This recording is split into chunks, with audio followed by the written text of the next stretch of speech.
as simple as it may sound, when I say it will end when we say it will end. But it's as complex as well. But that's the reality. Men's violence against women will end when men say it will end. And by the way, it's not when these men say it will end. It's when well-meaning men say it will end. And so we're stuck because we're not in agreement with the violence, so we must be stuck. So my hopes for tonight is that we'll begin the process of getting unstuck. Hopefully if you can leave here this evening where your lens have shifted just a little bit. You see things just a little different, and you take that message and you work with that message. And I would say our time spent was well done. So I want to ask the women in the room, this here. Now you heard me say that I'm here primarily to talk to the men in the presence of women. So what that means is I'm going to talk more to the men. So I'm going to ask you to let me do that. So when I ask a man a question, don't answer for him. All right? Don't answer for him. All right? If the room is just a little silent for a moment, that's cool. Let us work it out. Now I'm definitely going to leave plenty of room for your voice. So you get to say whatever you want to say, but don't answer for him. Give you an example. What's your name, sir? Larry. Okay. And your name, man? Rhoda? And do you know each other? Yeah, very well? Like very, very, very, very well? So, let's say I ask Larry a question. All right? He don't know the answer. Rhoda is going to get this almost uncontrollable urge. But she'll know the answer. She'll get this uncontrollable urge to lean over and whisper the answer to Larry. Right? Rhoda don't do that. All right? I got your word? All right, and for all the rest of you Rhodas out there, I got your word. All right, now Larry, what I want to tell you is, women do that, they tell me they do that because as we're talking about the collective socialization of men, that's how we as men have been taught collectively. I might do it a little different than you. But regardless of age group, because we teach it to our boys, I'm so glad so many young men are here because we teach it to them when they're this big. You know, so whether they're 8 or 80, we're all part of that collective socialization. Whether you come from Canada, whether you come from the States, whether you're urban or rural, whether you're black or white, whether you got a few bucks, whether you don't, we're all part of that collective socialization. Okay? Now women have, while that's what we're going to be talking about, women have that collective socialization also. And one of the things that they're socialized is not to be uncomfortable if we're uncomfortable. So that would be a lot to do with Larry, why Rhoda would whisper that answer in your ear, because if you're uncomfortable, she's uncomfortable. All right, so that's one reason why a woman may respond. But then the woman all the way over here with the blue scarf on, Larry, if she yells in response over here to you, that ain't about uncomfortability. That's about a lack of tolerance. All right, that's about you just answer the doggone question, man. That's what that one's for. All right? And I guarantee you, as long as we talk as men, women will be okay with that. But if we ain't talking, they're going to start kind of squirming around in their seats. All right? I'll let you know what's going on as we proceed. All right? Okay. So that's kind of how we're going to do this.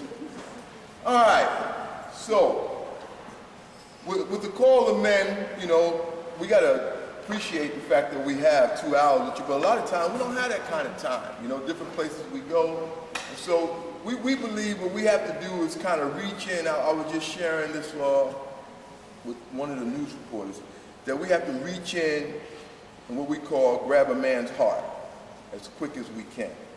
Find a way to grab him as quick as we can so he leaves here thinking just a little bit different than he was thinking when he came. So we have a way to do that.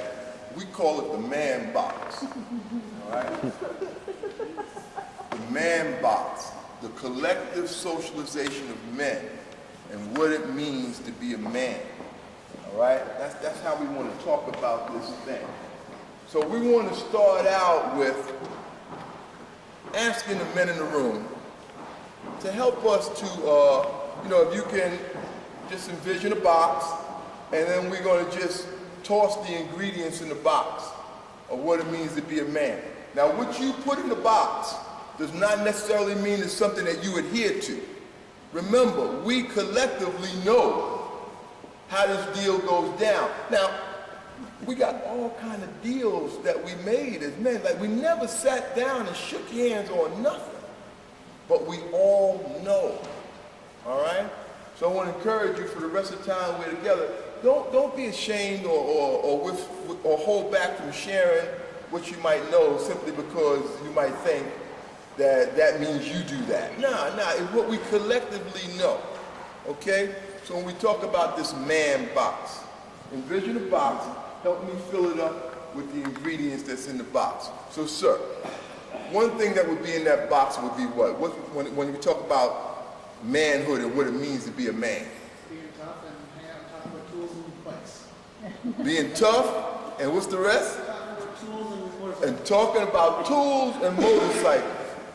I remember talking to some middle school boys, and I asked them about the man box, and they was talking about power tools, and then they start pulling the cord and going, vroom, vroom. I said, yeah, that makes sense to me. That really makes sense, yeah, being tough. Talking about tools and bikes. What else is in that box, sir? One thing that would be in that box would be what? Intimidated. Being intimidated. What would be in that box, sir? Confidence. All things, I appreciate you, all things that are very, very important to being a man. What would be in that box, sir? Strength, very important, yes. I wasn't calling on you, but you couldn't eat. Tell me something about it. You don't know nothing in there? All right, let me help you out with something. You can come back. You can talk to me now, or you can talk to me when? Later. You tell me one thing in that box. Not showing emotions. Now that's very, very, very important to this box. Men don't show emotions, all right? Men don't cry. You know, I got Kendall and Jade at home. I have 6 children. I got 4 big ones, kind of come and go, all right? And I've been married twice. This is my second wife. I have 4 children with my first wife and 2 with Tammy and I. And, you know, God has one hell of a sense of humor. Because the 2 I have at home, I'm a different man today than I was with my older children. I have 3 who are grown and 1 who's in high school. 1 in high school, 1 in college, and 2 doing their thing. But Kendall and Jade, they take me for a ride for my money all the time. All right, it's an experience. Well, I'm a little better at this now, but there was a time when Jade, she could come to me, and she's my youngest, she could come to me crying about whatever it is, didn't matter, sit on my knee, cry, slobber, drool, snot, whatever, on my shoulder, didn't matter, just cry it all out, right? But now Kendall, who's only 15 months older than her, but if he comes to me crying, it's like a clock automatically goes off. Like there's a countdown. It's like this clock automatically goes off. So John, how much time would I give Kendall to cry, approximately? 15 seconds. 15 seconds. See, I'm a little more, you know,